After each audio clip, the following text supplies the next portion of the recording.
চাহ শ্ৰমিকৰ মাজত ভূমিপট্টা বিতৰণ বিগত বহুদিন ধৰি চাহ শ্ৰমিকসকলে ভূমিপট্টাৰ বাবে দাবী জনাই আহিছিল। শেহতীয়াকৈ চৰকাৰে ইয়াৰ প্ৰতি সঁহাৰি জনাই ৰাজ্যত শ্ৰমিকসকলক পট্টা দিয়াৰ ব্যৱস্থা কৰিছে। আজি বোকাখাতত মুঠ 551টা শ্ৰমিক পৰিয়ালৰ মাজত ভূমিপট্টা বিতৰণ কৰে। বোকাখাত চাহ বাগিচাৰ জগন্নাথ সামূহিক ভৱনত অনুষ্ঠিত সভাত শ্ৰমিকসকলক ভূমিপট্টা বিতৰণ কৰে।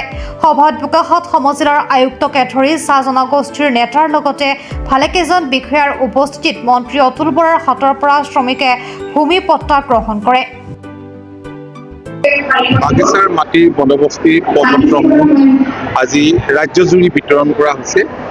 মাননীয় মুখ্যমন্ত্ৰী ডক্টৰ হিমন্ত বিশ্ব শৰ্মা ডাঙৰীয়াই, কেশৱ মহন্ত ডাঙৰীয়া, ৰাজহ মন্ত্ৰী আৰু ৰূপেশ বৰা ডাঙৰীয়াৰ উপস্থিতিত আৰু আমাৰ জনপ্ৰতিনিধিসকলৰ উপস্থিতিত আজি কেন্দ্ৰীয়ভাৱে এই অনুষ্ঠানৰ শুভাৰম্ভ কৰিছে আৰু ৰাজ্যখনৰ 826খন বাগিচাক লক্ষ্য কৰি লোৱা হৈছে। আমাৰ ইয়াত আমি কেইবাখনো বাগিচাত আজি কৰিছোঁ। মই কৰাজান বাগিচাত উপস্থিত আছোঁ।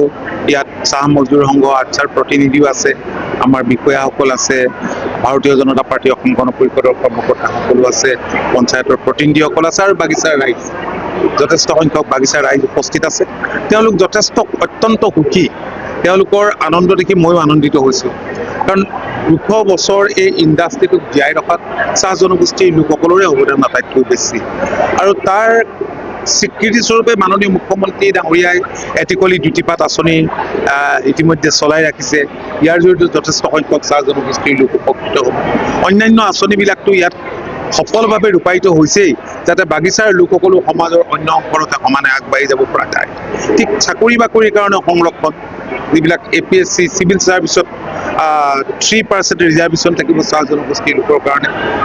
এইটো এটা কংগ্ৰেছৰ দিনত কৰা হ'লে এতিয়া এই জনগোষ্ঠীটো বহুত আগবাঢ়ি গ'লহেঁতেন, তেওঁলোকে নকৰিলে। কিন্তু বৰ্তমান সময়ত আজি বাগিচাবিলাকত মডেল স্কুল হৈছে, অংগনবাড়ী চেণ্টাৰ হৈছে, জগন্নাথ কমিউনিটি হল হৈছে, বেলেগ বেলেগ আঁচনিৰ জৰিয়তে উপকৃত হৈছে, ৰাস্তা পদূলি দলং নিৰ্মাণ হৈছে, প্ৰধানমন্ত্ৰী আৱাস গৃহ যোজনা হৈছে।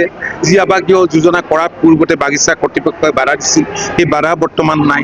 আৰু আটাইতকৈ ডাঙৰ কথা যে নিজৰ মাটিৰ ওপৰত অধিকাৰ সাব্যস্ত কৰাৰ কাৰণে এটা আইনখন সংশোধন কৰি এই কামখিনি কৰিবলৈ চৰকাৰখন আগবাঢ়ি গৈছে মাননীয় মুখ্যমন্ত্ৰী ডক্টৰ হিমন্ত বিশ্ব শৰ্মা ডাঙৰীয়াৰ দূৰদৰ্শী নেতৃত্বত।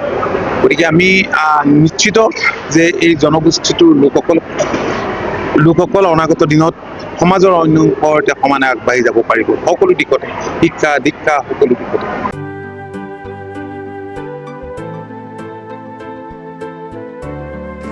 বোকাখাতৰ পৰা ভূপেন হাজৰিকা ৰিপৰ্ট, প্ৰাত টাইম ডিজিটেল।